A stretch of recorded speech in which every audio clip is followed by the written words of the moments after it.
That was our shortcut for you, all about springing into action, doing something quickly and with energy or force. So the bakers heard the Turks being very sneaky, trying to get into the city underground. They informed the military. The military sprung into action, and I guess they must have been successful. Yay! Because it says to celebrate their victory. Oh, a victory is when you win. That's when you win. You've done something successfully. The bakers created a special pastry, which would later be known as the croissant. Did I say that right? Croissant. Croissant. Yes. Don't say the T. Don't say croissant. No, definitely no. Yes, exactly. And it's a pastry. What is a pastry? It's a kind of baked good, usually made with some sugar, a lot of butter.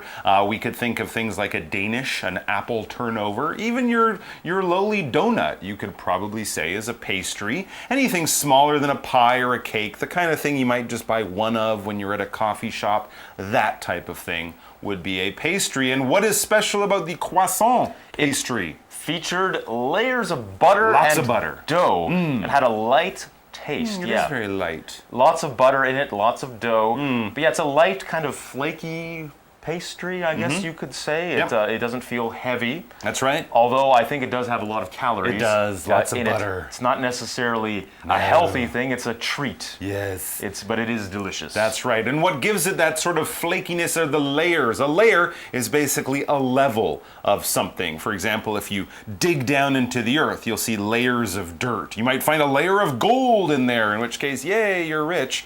But it means that it's not all the same all the way through. There are sort of floors or levels or layers. And it says, why did it get the shape? That's the thing I'm trying to figure out, because the shape of the croissant, that sort of moon shape, or it looks like the horns of a bull kind of thing, you know, where the letter C kind of looks like that, right? Where did that come from? It says the bakers made it in the shape of an Islamic symbol. Oh, there you go. The crescent moon, yes, which you can see on the flag of Turkey, for example, even today. And of course, the bakers had seen this shape, this sort of moon shape, on the enemy's flags. There you go. Yes, Islamic is the adjective relating to Islam, the religion of the Muslim people. If you are a Muslim, you probably worship by facing towards Mecca. The country of Saudi Arabia is sort of the home of the Islamic religion. But now there are Muslim or Islamic people all over the world, from Indonesia all the way over to Morocco.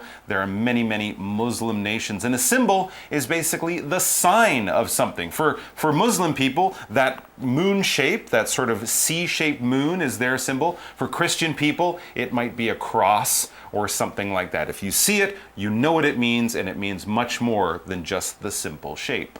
Now, so that's where the croissant comes from. It is not French, it comes from Austria. Interesting. Inspired by the war between Austria and the Ottoman Turks.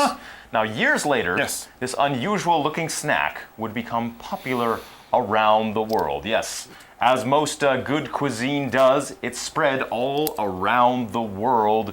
It's unusual looking. I never actually thought about what the shape means. It became popular around the world. Just means you can get it everywhere now. You can get it. What are you doing? How did it become French? That's an interesting question. Yes. What? Maybe people just thought, well, that sounds like a good name. That's right. It's or maybe French. Because it looks like a backwards C. They just decided to... Yeah, how did it become French? If it's Austrian, inspired by an Ottoman Turk war with Austria. That's right. And now you can get it at Starbucks. It's French. It's everywhere now. Anyway, it's become... we should take the croissant back to Austria. Yes. There we go. That's going to be our Make croissants goal. Austrian again. But before we do that, we're going to have a chat question. Come back for that.